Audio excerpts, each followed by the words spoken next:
السلام عليكم ورحمة الله وبركاته. من قناة ميرفت جمعة بقدم لكم النهاردة طريقة عمل مهلبية الجزر بالبرتقال. طعمه جميل جدا وأحلى من القمر الديني وأرخص وأوفر من القمر الديني. معايا كيلو جزر سلقته وضربته في الخلاط اهو. بسم الله الرحمن الرحيم. ومعايا كيلو برتقال وعصرته بالعصارة اهو.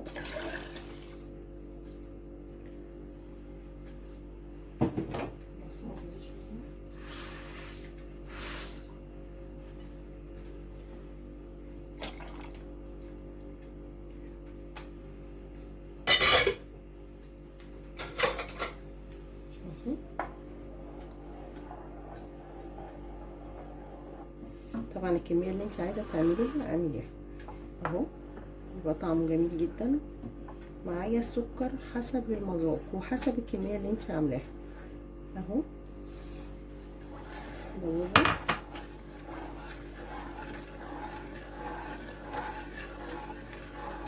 الكميه اللي انا عاملاها دي حاطه فيها 5 معالق هرميه نشا، 5 معالق هرميه نشا ومدوباهم في شويه ميه. يبقى كيلو جزر مسلوق ومضروب في الخلاط، وكيلو برتقال عصراه بالعصاره، والسكر حسب المذاق، ومعايا باكيت فانيليا هحطه في الاخر، والنشا 5 معالق هرميه.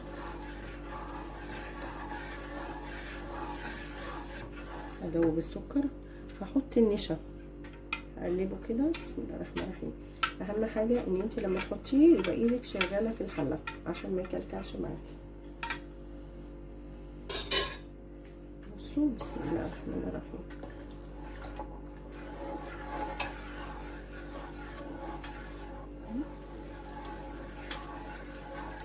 يبقى طعمه حلو جدا، احلى من القمر الدين كمان وارخص واوفر. هنفضل كده نقلبه كده، وتدوقي برضو السكر، ممكن تحتاجي اكتر ممكن تحتاجي اقل حسب ما انت عايزه اهو. افضل اقلب فيه كده لحد ما يغلي. طبعا حبيت اوفر عليكم عصير البرتقال، عصرة البرتقال وسلق الجزر قدامكم عشان الفيديو ما يطولش. افضل اغلي فيه كده، دي فيه على طول ازاي، شايفين بدأ يتخن ازاي، شايفين ايدك ما تشالش منها عشان النشا ما يكلكعش. بصوا هتبدأ تغلي اهي. بصي تقل القمر الدين، لا تخينه ولا خفيفه. بصوا ولما بتقعد تسقع بتتخن اكتر طبعا. طعمه بيبقى جميل جدا، والا لو عملتيه عصير برتقال على جزر، سلقت الجزر وعملتي البرتقال وحطيتي له سكر وشربتيه بيبقى مغذي جدا. بصوا اهي، هنزل بباكت فانيليا اهو.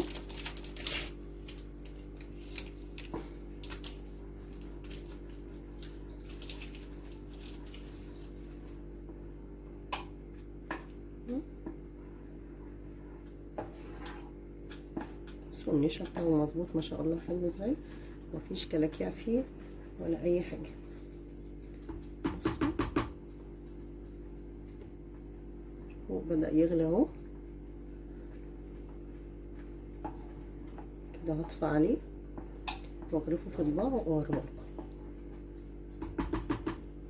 بصوا يغلي اهو، اغرفه في اطباق وايه ارجع. بصوا عاملين الاطباق ما شاء الله اهو اهي.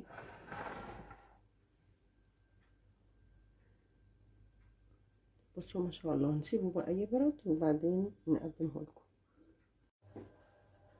وادي شكل مهلبية الجزر مع البرتقال. زوقيها بالطريقة المبسطة ليكي خالص، يعني ان شاء الله جوز هند، جوز هند وزبيب، جوز هند وسوداني حسب المتوفر عندك. كل سنة وانتم طيبين. اتمنى الفيديو يكون نال اعجابكم واترككم في رعاية الله، والسلام عليكم ورحمة الله وبركاته.